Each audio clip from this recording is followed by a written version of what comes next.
Hello. As I said, I'm going to be doing a lot more videos, and definitely this one's going to be more in the vein of there are certain things about giving up our individual nature in order to be more connected to a hive of creativity or a hub of intricate people, intricate ideas, and different awarenesses of who we are as individuals.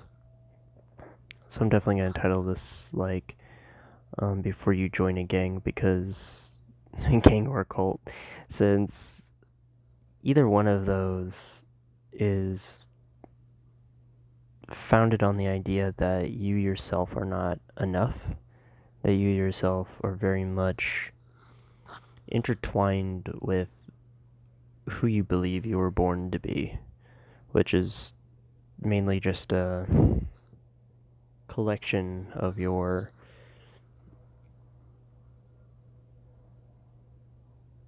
attributes, behaviors, outcomes. They're more attuned to who you believe yourself to be in a lot of senses. And that's why it's usually easy to look at reality and wonder why we're even in it to begin with, why we're even here. And it definitely has a lot more to do with one's own personal journey, since I believe I mentioned this in the last video, though I'll mention it now. Every last one of us is on a hero's journey, and that journey, regardless of how it looks on the onset, is very much indicative of why we're here and why we do what we do. Because we're constantly striving for something, but we never really know what that is. We're told what is important rather than actually understand or intuitively grasp what is actually important. Though for some, their own innate grasp of a situation and their ability to not limit themselves, not listen to like the same kind of negative drawbacks of like a situation that they're going into that's creative. They have less withdrawing factors to it, and they're more driven to accept and excel at a field in which nobody's actually touching, much like in the vein of YouTube's own star PewDiePie, who like left everything to pursue his own dream, pursue his own everything that he believed was going to be good for him versus not necessarily what's best in the understanding of family and possibly even friends, but mostly family from the interview I listened to at least once. And that always seems to be the case, is that when you are looking for something, you normally already start going through a very specific kind of pattern, whether you overthink it or you just postpone your opportunities to do better in life in general. You begin to really double down on yourself and create this aspect of it could possibly do some harm, or it could possibly be less ideal than you expect it to be. Like, everything that could be is a possible hurdle or possible disaster before you even begin. From my own personal experience, it was easy to forfeit myself to like the concept of not being as great or as big or as important as those who've already made it, because it's comparison. I'm making comparisons to other people. I'm not living my life. I'm living vicariously through someone else, which only dampens my own experience, which only dilutes my own experience. What's the point of living through others vicariously if you yourself are going to be miserable and stricken with whatever is going on around you? And to lean more on my spiritual aspects of this channel, you very much are a being made of your own energy. Whatever you sit in becomes your focus. Whatever your intent is where you're going to be drawn the most. So very much have to be vigilant about where your focus is and just how much energy you give to the circumstances that say that you can't do something. Because just like talking to other entities or even entertaining thoughts that don't sound like you, feelings that don't feel like you, all those things are just different channels and avenues of self-discovery. And sometimes people get lost in self-discovery, where they try to self-discover to the point where they only really come to the point where they recognize that there is a block there, that there is something in the way, that there's something about them that isn't quite revolutionary. Definitely nothing mundane, of course, but very much like an entrapment. And I believed for a long time that after my psychedelic trip that I was very much a victim of my own circumstances, that I wasn't going anywhere, that I was trapped in some hellscape where digital matrix is the only true reality and everything always comes back to a reset. Like, I'm gonna come back and I'm gonna continue to live this life, like, regardless of whether I actually want to be here or not. And then through other avenues and really just leaving myself open to an opportunity, mostly to postpone my own greatness again, or my own ability to create for myself and truly be one of those kind of people who would just walk away from everything because they know that everything is outside of the life that they've been living.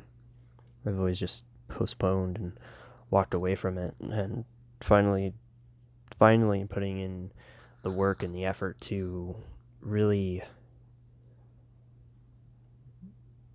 buckle down and really notice when I'm being in a place where greater forces than myself are making me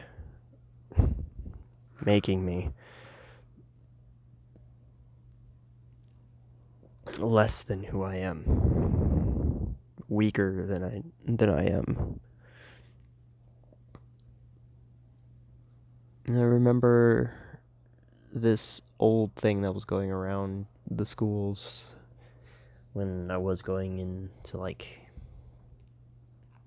elementary school. I think I was like not quite elementary school, like 3rd or 4th grade, somewhere in there, somewhere in the single digit grade. My brother had me lay down and had me imagine a mad scientist walking up to me on a beach. While I'm on the sand, being able to feel the sand, the heat, hearing the waves on the beach, and then imagining a scientist walking up and cutting my arms off, my legs off, and replacing them with machine parts that are heavier, and then experiencing not being able to get up afterwards. And it wasn't from a lack of trying, it was just my limbs felt heavier, and very much in multiple different veins. I should definitely just like find a way to edit in a piece of a video which points in that direction, or put it in the description or something. MatPat, there we go. I can tag MatPat in this and put him in the tags.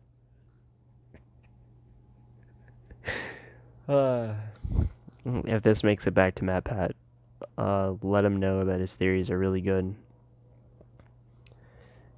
Uh, that's just a tangent. To get back on point, there is definitely a huge divide between um, being accepted for who you are and then taking on the role or the belief of somebody else to coexist. And a majority of those coexisting realities is in gangs and in cults because they believe that sheer numbers and mainly the people in them are lost or confused, and they don't know the difference between being a part of this life and then being a creator of this life.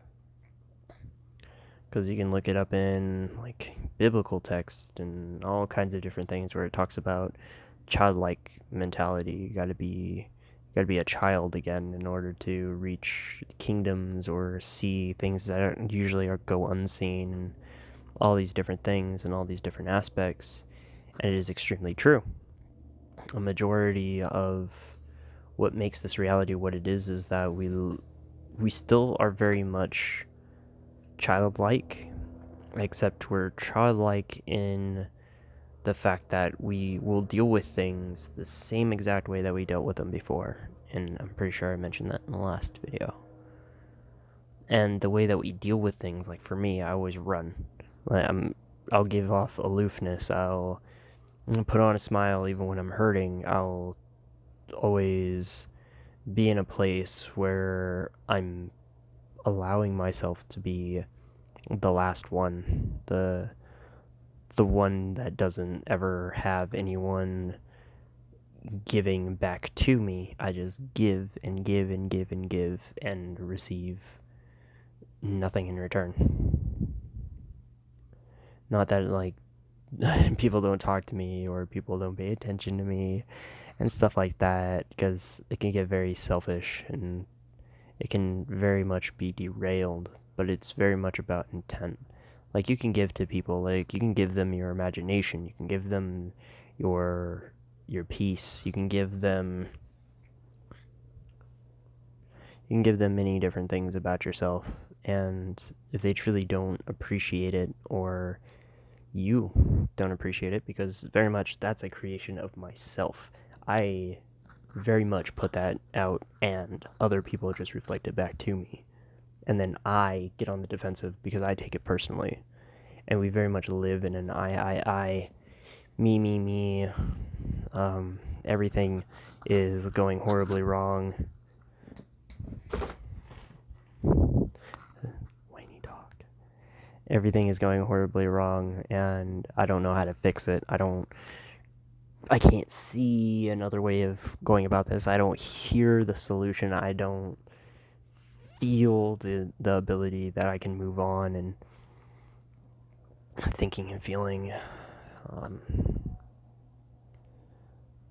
It's like getting a paper cut with thinking and feeling, because you won't necessarily notice it until you really start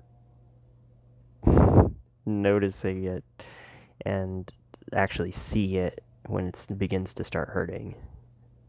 And the same thing is for who we really are and how we should really conduct ourselves, because we conduct ourselves right now, especially in the spiritual community and in the physical communities, that outside circumstances are proof that we're not where we should be, that we're not doing things correctly.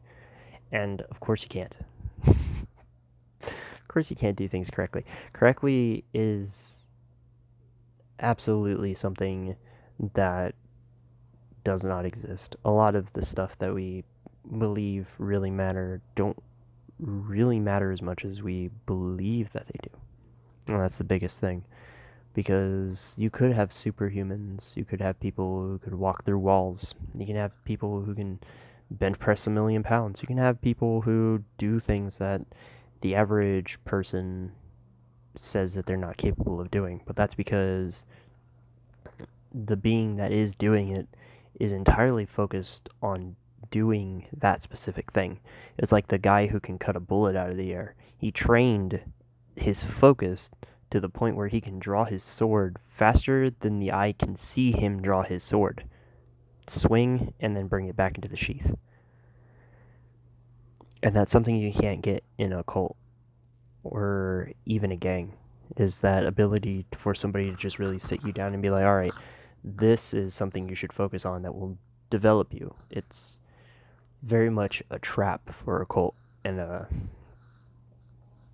gang. They don't really care whether or not you have the capacity to live a life that is full or wholesome or even one that will allow you to connect with other people. If anything, it drives that wedge in so you can't trust what other people say to you or even what people have in regards to approaching you. I mean, I hear less about gangs, especially now, since like gangs were like a really big thing when it came to like 2012, early 2012, late 2012, one of those. And yeah, it's very much they're very much in sync with like a cult. But cults have been strange. Like I could just take the moment to appreciate how strange cults are. Because they very much feed on people who are weak and don't feel like they have a direction in life. They aim for the lowest common denominator. They want somebody who feels powerless. They want somebody who doesn't feel capable. They want somebody who feels, yeah, truly powerless. Truly powerless. Where their anger can be used as fuel. And definitely moving forward out of this place, out of this isolation, is no longer being angry. Powerless. Because I've been angry at myself for a very long time. And it's because I tend to feel like I don't have the control that I want, or the aspects of the reality just don't live up to my expectations.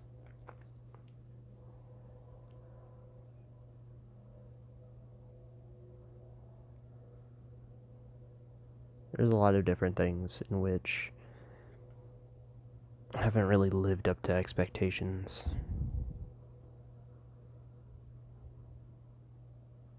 But they're just as make-believe as every other thing that you could possibly conceive.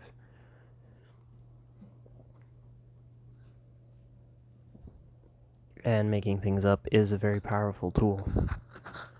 Like, did you know for swimmers to swim faster, they imagine their hands are paddles?